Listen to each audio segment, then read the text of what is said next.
¿Cómo están, estudiantes? El tema que vamos a trabajar el día de hoy es figuras literarias, clases de figuras literarias, ¿sí?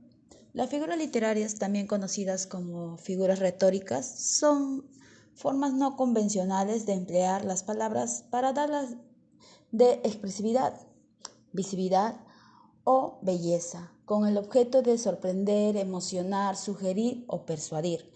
Las figuras literarias son típicas de discursos literarios y de sus distintos géneros, como por ejemplo la poesía, narrativa, ensayo y drama, en los cuales el lenguaje es un fin en sí mismo y es transformado para potenciar su posibilidad expresiva. No obstante, las figuras literarias no son exclusivas de la literatura, sino que también se emplean en nuestro lenguaje coloquial. Incluso algunas están ya asimiladas a esta en ciertas expresiones o giros. Bien, a continuación vamos a comenzar con las figuras literarias. ¿Sí? Acá tengo unas cuantas y les voy a mencionar algunas más. Tenemos, por ejemplo, la metáfora. Es la relación sutil de analogía, ¿sí? O semejanza que se establece entre dos ideas o imágenes. Por ejemplo, tus ojos son verde selva, ¿sí? Está describiendo la semejanza en la que hay entre el color de sus ojos con el color del verde de la selva. ¿Se dan cuenta? Este sirve para indicar el color de los ojos y cómo se asemejan al color de la selva. Otro ejemplo. Era su cabellera oscura, hecha de noche y de dolor. En el poema, ¿sí?, Canción de otoño-primavera de Rubén Darío, se relaciona el color del cabello con la oscuridad de la noche, ¿sí? Luego tenemos el símil o comparación. El símil o comparación consiste en establecer una relación de semejanza entre dos elementos que viene introducida por un elemento relacionado explícito. Por ejemplo, eres fría como el hielo, ¿sí? Se arrojó sobre ella cual águila sobre una presa. ¿Ve? Está cumpliendo que sí tiene una relación de semejanza entre dos elementos que viene introducida por un elemento relacionado explícito. Muy bien. Luego tenemos el hipérbole.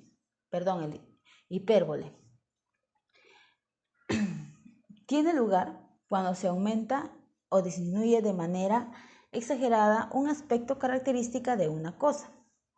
Por ejemplo, le pedí disculpas 1000 veces. Esta es una manera de explicar que se pidió disculpas de manera reiterada, o sea, de muchas veces, ¿no? Te amo hasta el infinito y más allá. Esta es una manera de explicar que está expresando un amor sin fin. Lloró ríos de lágrimas al partir. ¿A qué se refiere? A ver. Claro, a que la persona lloró mucho, ¿no? Lloró mucho, demasiado. Muy bien. Luego tenemos la metonimia. Esta consiste en designar una cosa con el nombre de otra, con la cual tiene una relación de presencia o cercanía. Por ejemplo, siempre bebe un jerez después de la comida. Se está refiriendo al vino, ¿sí?, que se produce en dicha región. ¿Se dan cuenta? La siguiente. Los jóvenes juraron lealtad a la bandera. Esto sirve para indicar que se juró lealtad al país. Luego tenemos el sinécdoque. ¿Qué es el sinécdoque? Esta es una figura literaria en la cual se denomina una cosa en relación del todo por la parte o viceversa, la especie por el género o al revés, o el material por el nombre de la cosa o el objeto. Por ejemplo, usó un acero para el combate. Esto se refiere a que usó una espada. Otro, estoy buscando un techo donde vivir. ¿Se referirá directamente a un techo o a una vivienda? Claro, se está refiriendo a una vivienda. Muy bien. Luego tenemos la anáfora. Esta consiste en la repetición rítmica de determinados sonidos o palabras al principio de un verso o de una frase. Por ejemplo, aquí todo se sabe, aquí no hay secretos. ¿Se dan cuenta? Se repite la rítmica, ¿sí?, de los sonidos al principio de la frase, ¿no? Aquí todo se sabe, aquí no hay secretos. ¿Qué se está repitiendo? Aquí. Muy bien. Otro ejemplo. Ni esperanza fallida, ni trabajos injustos, ni pena inmerecida. ¿Se dan cuenta? ¿Qué se repite? El ni, ¿verdad? Muy bien. Luego tenemos la prosopopeya, ¿sí? O llamada también personificación. Ese procedimiento retórico que consiste en atribuir cualidades propias de un ser racional o animado a otro inanimado. Por ejemplo, la luna me sonreía desde lo alto del cielo. ¿Sí? La luna me sonreía desde lo alto del cielo. ¿Se dan cuenta ahí? A ver, piensen un ratito. Bien, la luna existe, ¿verdad? ¿Pero puede sonreír? No. ¿Se dan cuenta? Otro ejemplo. El reloj nos grita la hora. ¿Realmente el reloj nos puede gritar la hora? No, ¿verdad? Muy bien. Por eso dice que consiste en atribuir cualidades propias de un ser racional o animado a otro inanimado. ¿Se dan cuenta? Luego tenemos el epíteto. Es el adjetivo que se emplea para atribuirle cualidades al sustantivo que acompaña. Por ejemplo, rudo caminó, se refiere a un difícil camino. ¿Sí? Rudo camino, se refiere a un difícil camino. Otro, dulce espera, para indicar que la espera, para saber algo que no ha acabado. ¿Sí? Dulce espera. Otro, por ejemplo, tiene alegría, para referirse a que un sentimiento de ternura, ¿sí? Tiene alegría. Luego tenemos alegoría, ¿sí? Otra figura literaria que es la alegoría, que es un procedimiento retórico complejo en el cual por medio de un conjunto de asociaciones metafóricas se construye un concepto o una idea más amplia. Por ejemplo, el mito de Hércules es una alegría sobre la fuerza o el esfuerzo heroico, ¿sí? Otro ejemplo, el poema Cultivo una rosa blanca de José Martí es una alegoría de la amistad. ¿Sí? Estamos dando el procedimiento retórico complejo, ¿sí? Muy bien. Siguiente figura literaria que tenemos, la aliteración. Esta consiste en la repetición de un mismo sonido o sonidos similares, sobre todo consonánticos, en una misma frase o oración con la finalidad de producir ciertos efectos sonoros en la lectura. Por ejemplo, infarme turba de nocturnas aves, ¿sí? Otro, por ejemplo, los suspiros escapan de su boca de fresa, ¿sí? Estamos expresando, ¿sí? Estamos viendo que es una expresión, ¿sí?, de aliteración. Son sonidos similares, ¿sí? Muy bien. La siguiente viene el hiperbatón, ¿sí? El hiperbatón.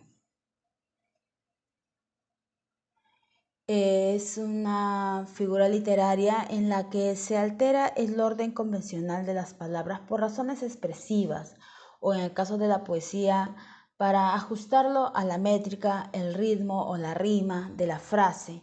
Por ejemplo, si mal no recuerdo, para referirse así, por ejemplo, si no recuerdo mal, ¿se dan cuenta? Así cambia el orden, no pierde la frase. ¿Se dan cuenta? Otro, del salón en el ángulo oscuro. Sí, otro puede ser. De su dueño tal vez se olvida. Silenciosa cubierta de polvo, veíase al arpa. ¿Sí? Esta es una rima de Gustavo Adolfo Bécquer. ¿Sí? La siguiente tenemos ironía. Esta da a entender una cosa expresando lo opuesto de lo que en realidad se quiere decir o se piensa. ¿Sí? Esto es la ironía. Es de acuerdo a la figura literaria, ironía, ¿sí? Ejemplo, qué buen bailarín eres. A ver, qué buen bailarín eres. Se refiere a alguien que no sabía bailar, ¿sí? En forma como de burla, ¿no? Por eso le dicen ironía. Qué buen bailarín eres, ¿sí? Pero en realidad se está refiriendo a alguien que no sabe bailar. Otro, soy tan inteligente que a veces no entiendo una palabra de lo que digo. ¿Sí? Estoy hablando con ironía, pero en realidad estoy diciendo que no entiendo nada. Luego tenemos la paradoja. Esta implica el uso de expresiones, ideas, conceptos o frases en las cuales hay una supuesta contradicción que en realidad tiene la intención de enfatizar o darle un nuevo sentido a aquello de lo que habla. ¿Sí? Por ejemplo, sé que no sé nada. ¿Sí? Otro ejemplo, si anhelas la paz, prepárate para la guerra. ¿Sí? Dando sentido. ¿Se dan cuenta? Estamos enfatizando para dar un nuevo sentido a aquello que se está hablando. Luego tenemos el oxímoron, ¿sí? Esta figura literaria consiste en generar contradicción, ironía o incoherencia en una frase al colocar palabras o ideas contrarias. Por ejemplo, hubo un silencio ensordecedor. ¿Se dan cuenta? Estamos expresando con ironía. ¿Realmente habrá habido un silencio? No, ¿verdad? Quiere decir que había demasiada bulla, ¿sí? Por eso dice, hubo un silencio ensordecedor. Está hablando con ironía, ¿sí? Y está contradiciendo del silencio, ¿no? Que es ensordecedor. Es una contradicción, ¿sí? A ver, en ocasiones menos es más. Está contradiciendo, ¿sí? Pero es una expresión de contradicción con ironía.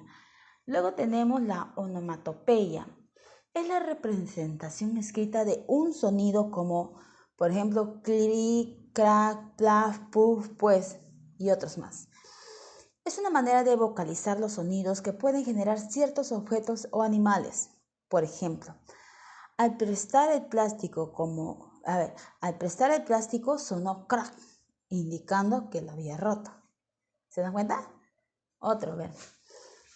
Miau, así me saludó el gato. ¿Sí? Entonces la onomatopeya ¿qué es? Generar los sonidos de ciertos objetos o animales, ¿sí? Bien, entonces creo que ya hemos hablado de las figuras literarias que les he puesto en la ficha, ¿sí? Entonces, estudiantes, espero que les haya servido mucho y espero sus actividades, ¿sí? Cuídense.